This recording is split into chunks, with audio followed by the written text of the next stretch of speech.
The profits that you make on spread betting in Ireland and the UK are completely tax-free. And this definitely draws in a lot of people into trying out spread betting because of the tax benefits. So in this video, I'm going to explain exactly how spread betting works, where you can do it, and I'll go through all of the risks as well. There is a reason why the profits on these types of products are not taxed at all. It is because it is more like gambling than investing. In fact, 75% of retail investors usually lose money when spread betting. Spread betting involves speculating on the price movement of a stock or crypto or an ETF. You can bet that the price will go up, or else you can bet that the price goes down. Let's get slightly more specific now with an actual example of how it really works. So let's say you wanted to try out a spread bet on Tesla.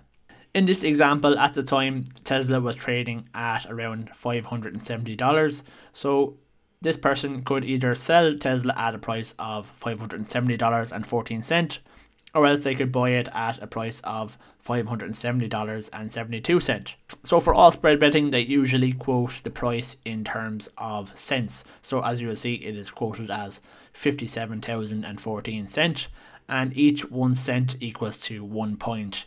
So that is very important to know for spread betting. So this person is expecting the price of Tesla to increase.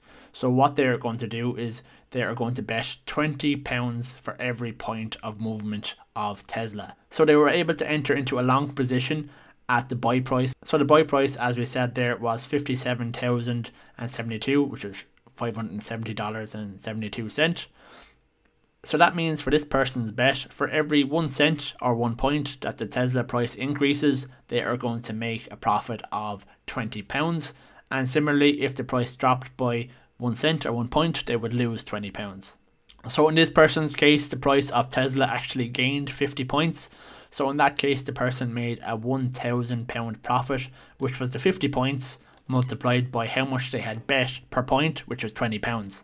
But let's say in the same scenario that the share price actually fell by 20 points. In that case, they would have lost £400. So that was 20 points by £20. So that's essentially how spread betting works. You actually decide this part yourself, how much you want to bet per point of movement of the underlying stock. One important thing to also note here is that this person made a loss on their bet, and say if you did make a loss, you cannot offset that loss against profits that you may have made against your actual proper investments in stocks. The reason why these products are so popular is because they give you a lot of leverage. You get exposure like you are holding a large quantity of the stocks, but you only had to really put up a very small amount of capital to get that same exposure. If you had to directly buy the same amount of stocks that you were getting exposure for, it would cost you a lot more and you would have to hand over a lot more cash. You can even add margin into the mix there as well, so you are trading with borrowed funds, so that means you even have to put up less capital at the start. All of this leverage will essentially magnify any profits that you make,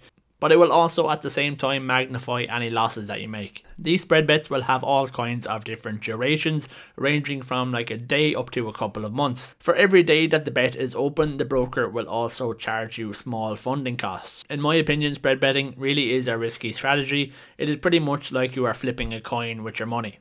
Over the long term, we may be able to get a good understanding about a company and be able to make reasonable estimations on how much the company is going to grow into the future. But what happens with the company's share price over the next couple of hours is pure guesswork. Some people who are experts at technical analysis may be able to tilt the odds slightly more in favour of themselves, but at the end of the day, they cannot be 100% sure themselves. They are just trying to increase the probabilities that they will be right. So this is just to illustrate why I think it is like flipping a coin with your money. Let's have a look at the last 70 years for the S&P 500. So over the last 75 years, 54% of the days over the last 70 years have been up days, and 46.2% of the days have been down days. So you may be thinking in your head that the S&P 500 goes up a lot more than it goes down, but in reality it is nearly 50-50. In recent years, the gap has been a lot wider as the market has been booming. The up days in 2020 were 57% versus the down days of 43%. That being said, if you did want to try out some spread betting, where would you need to go? Well, two of the brokers that I am aware of that you can do spread betting are IG and Capital.com. In fact, I think IG were the original creators of spread betting in the first place. One crucial thing I think you should be looking out for when choosing a broker to go spread betting is if they have negative balance protection or not. What negative balance protection will mean is that you cannot possibly lose any more money than you deposited in your account. You definitely do not want to end up in a scenario where you are losing more money than you had deposited with the broker. I myself have set up a Capital.com spread betting account. I'm still with them trying to get it sorted at the moment. For some reason my account is locked and I can't actually make any bets at the moment.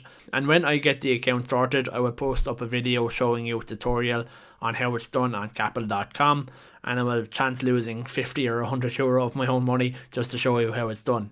So what are your thoughts on spread betting? Have any of you ever given it a go? Do you think it's more like gambling, or is it actually investing in your opinion? I would love to know what you think. I will hopefully see you guys back again in the next video.